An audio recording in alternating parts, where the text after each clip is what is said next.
안녕하세요. 필리핀에서 살아가는 기쁨, 필살기 채널의 최 선생입니다.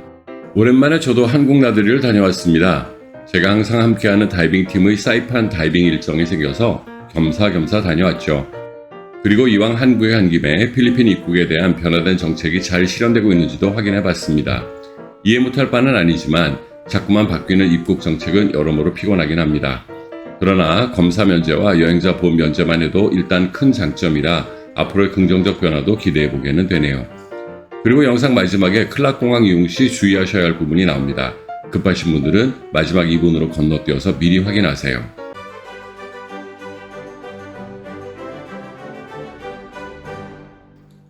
제 채널의 영상의 대부분을 차지하는 것이 입국 관련 콘텐츠들이더군요. 그만큼 변화도 많았고 궁금증도 많았던 부분인 것 같습니다. 이번 정책 변화의 핵심은 아무래도 코로나 검사를 받아야 하느냐 마냐겠죠. 다시 확인했지만 코로나 감염 후 해제 여부와는 관계가 없었고 3차인 부스터샷을 꼭 맞아야만 검사가 면제되는 시스템이었습니다. 다시 정리하자면 18세 이상은 무조건 3차의 부스터샷을 맞아야만 검사 결과 없이 입국 가능합니다.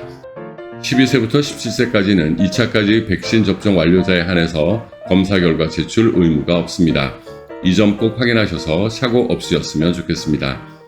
나머지 입국 조건은 같습니다.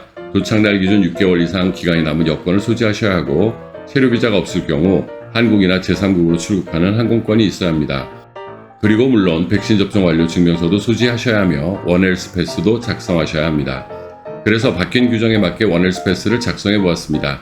저는 부스터샷을 맞았기 때문에 그 기준으로 작성하는 예를 보여드리겠습니다. 아이폰에서 작성한 사례입니다. 아래 설명란의 링크에서 원헬스 패스를 작성할 수 있는 사이트에 접속합니다.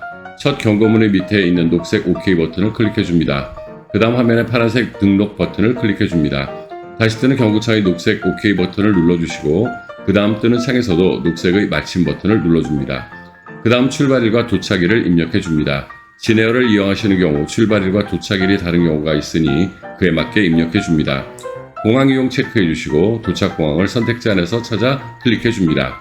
우리는 승객이니 승객에 체크해주시고 여권 유형에서는 비필리핀 사람 여권에 체크해줍니다. 그럼 다시 국적을 묻는데 외국인에 체크해주세요. 백신 접종 여부를 묻는 질문엔 당연히 맞았다에 체크해주시고 그 이후 활성화되는 창에는 첫 번째 질문인 백신 접종서 증명 유형에서는 두 번째 국가기관이 인정한 것을 체크해줍니다. 백신을 접종한 국가에서 한국을 찾아서 클릭해주시고 녹색의 다음 버튼을 눌러줍니다. 이제 개인정보를 입력하셔야 합니다. 빨간 점이 찍혀있는 항목은 필수 기재 항목입니다. 성 먼저 그리고 이름 적어주세요. 여권에 나와 있는 철자대로 적어주시면 됩니다. 달력 표시를 눌러서 생년월일을 기입해주시고 성별, 혼인 여부, 그리고 국적을 기입해주세요. 여권 번호와 연락처 기입해주시고 이메일을 입력합니다. 이 이메일로 바코드나 QR코드가 전송되니 정확하게 입력해주세요. 직업란에는 본인의 직업을 적으셔도 되지만 저처럼 없다고 적으셔도 됩니다. 그 다음은 필리핀에 머물 장소에 대한 정보입니다. 저는 거주자이다 보니 첫 번째 항목에 클릭하고 주소를 넣었지만 여행객의 경우에는 두 번째 항목인 호텔 또는 리조트에 체크하시고 예약한 숙소의 주소를 입력하시면 됩니다. 그 다음 여행에 대한 정보를 추가 입력합니다. 먼저 출발 국가를 찾아서 입력해 주시고 항공사와 편명을 기록해 줍니다. 항공사를 클릭하시면 대부분의 편명이 선택지에 있으니 그 중에 본인에 맞는 것을 클릭해 주시면 됩니다. 출발일과 도착일은 이미 기록한 내용에 따라 올라와 있을 겁니다. 다시 확인만 해주세요. 그 다음으로 여행의 유형을 묻습니다. 첫 번째 항목인 외국인을 위한 항목을 클릭하시면 다양한 선택지가 나옵니다. 제일 만만한 것이 휴가이니까 이 항목을 클릭해 주시고 여행 목적에는 당연히 위 항목과 호응할 수 있도록 휴가라고 써주세요. 주 거주지를 묻는 항목입니다. 국적 입력해 주시고 자신의 거주 도시를 입력해 주세요. 자, 여기서부터 잘 기입해 주셔야 코로나 검사가 면제되니 조심해서 입력해 주세요.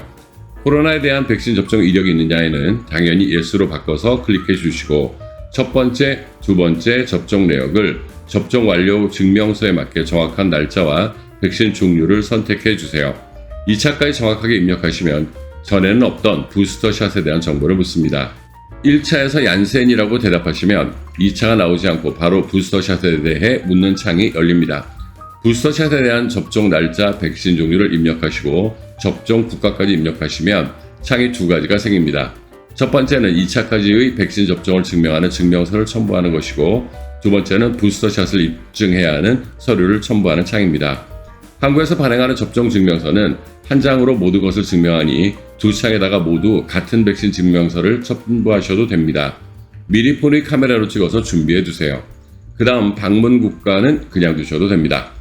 그 다음 코로나에 노출된 적이 있느냐에는 없다에 체크해 주시고, 지난 30일 내에 아픈 적이 있었느냐에도 없다에 체크해 줍니다. 이제 다 끝났습니다. 미리 기록된 모든 내용이 사실이라는 것을 인정하는 내용에 체크해 주시고 보안 문자를 입력해 주시면 됩니다. 그러면 잠깐 기다리라고 한 후 바로 바코드를 발급해 줍니다. 전에는 이 이후에 몇 단계가 더 있었지만 이제는 여기가 끝입니다. 그리고 이메일을 확인해 봅니다. 이메일로도 같은 바코드가 전송되었고 보다 자세한 내용들이 첨부되어 있습니다. 여러 당부사항이 있지만 특별한 것은 없고 한 가지 변한 것이 있습니다. 전에는 여행 정보가 살짝 바뀌었을 때 그것을 변경할 방법이 없었지만 이제는 이렇게 개인정보를 수정할 수 있는 링크를 줬네요. 혹시나 수정사항이 있으신 분들은 여기서 처리하시면 되겠습니다. 이 바코드만 있으면 항공기 탑승부터 필리핀에 내려 이민국 수속을 할 때도 편하게 진행하실 수 있습니다. 저도 클락공항에 도착해보니 이렇게 많은 직원들이 늦은 시간에도 나와서 입국을 도와주고 있더군요. 원일스 패스와 여권을 보여주면 심사 후 이렇게 면제 스티커를 하나 줍니다. 좀 허망하긴 하지만 이 한 장으로 격리가 없어지니 잘 간직해야겠네요. 그리고 세관을 통과할 때 다시금 모든 짐을 뒤지기 시작했습니다. 한국에서 체크인한 캐리어도 전부 열어서 검사하고 있습니다. 하지만 전에처럼 돈을 요구하려고 뒤지는 것처럼 보이지는 않았고 수입이 금지된 물품들을 가지고 들어오지 않나 검사하는 것으로 보였습니다. 당연히 세관 신고서도 양식이 바뀌었습니다. 특히 음식물을 가지고 들어오는 것에 대한 검사가 강화되었으니 이 점 유의하시기 바랍니다. 오랜만에 한국물 먹고 죽으면 세련되죠 돌아온 최 선생이었습니다.